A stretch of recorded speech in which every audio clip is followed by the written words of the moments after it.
जब हमारे दिल साफ होंगे बुग़्ज़ से, हसद से, कीने से, नफ़रतों से, तो इस दिल में जमाल यार नज़र आएगा।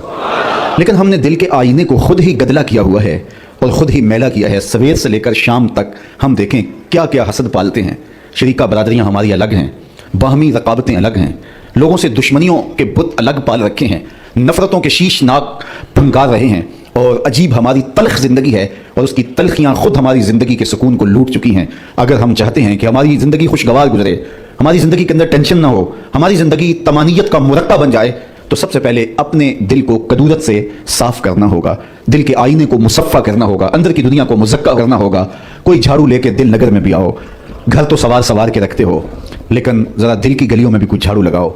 घरों में तो चरागां करते हो, कोई प्यार का दिया यहाँ भी रोशन करो। नफ़रतों के बुत तोड़ो, एक दूसरे के करीब हो जाओ, और जब मोमिन के लिए, अहले ईमान के लिए तुम्हारे दिल नरम हो जाएंगे, तो देखना कि तुम्हारा रब तुम पर कितनी रहमतें नाज़िल फरमाता है।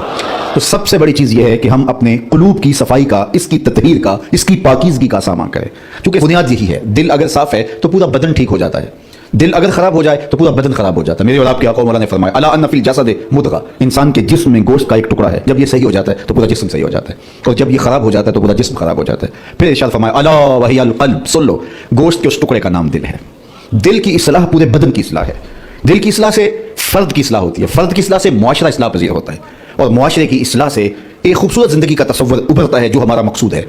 लेकिन हम अपने दिल को नफ़रतों के अलाव में रखा हुआ है, और हर वक्त हसद, बुग़्ज़, कीने हमारे सीने के अंदर पल रहे हैं। किसी को अल्लाह कोई दौलत अता कर दे, किसी को इज़्ज़त मिल जाए, किसी को शोहरत मिल जाए, तो हम खाम खा की आतश ग़ैज़ व ग़ज़ब में जल रहे होते हैं।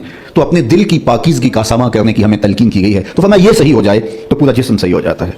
बल्कि हज़रत रूमी अलैहिर्रहमा ने तो कलम तोड़ दिया, दिल बदस्त आवर के हज्जे अकबरस्त, अज हज़ारा काबा यक दिल बेहतरस्त, काबा बुन गाहे खलील अतहरस्त, दिल गुजर गाहे जलील अकबरस्त। कहा दिल को काबू में ले आ, यही हज्जे अकबर है, हजार काबे से एक दिल बेहतर है। कहा इसलिए कि काबा हजरत इब्राहिम खलील की गुजरगाह है, दिल रब्बे जलील की गुजरगाह।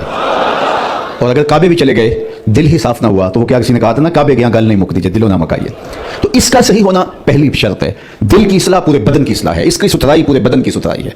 तो इसलिए इसको काबू में करो। ये कायनात है। हमारे सूफिया पहली तवज्जो देते ही दिल पे हैं। जो आलिम होता है उसका हमला दिमाग पे होता है, लेकिन सूफी का हमला दिल पे होता है।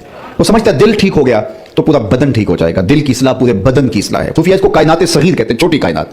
पूरी कायनात को अगर उसका खुलासा बनाए तो दिल बनता है, दिल को फैलाएं तो कायनात बनती है। विच्चे बेड़े विच्चे चेड़े विच्चे वंज महाने हो, 14 तबक दिले दे अंदर तंबू वांगू ताने हो। तो कामयाब हुआ ही वही, हकीकी कामयाबी उसे मिली कि जिसने अपने दिल को ठीक किया, जिसने अपने अंदर झाड़ू दिया, जिसने अपने बातन की सफाई सुथराई के सामान किए, जिसने अंदर के मैल उतारे, अल्लाह अकबर, जिसने अपने अंदर की गलास्तें दूर की। अंदर जब साफ हो गया तो फिर समझ लो कि कायनात संवर गई।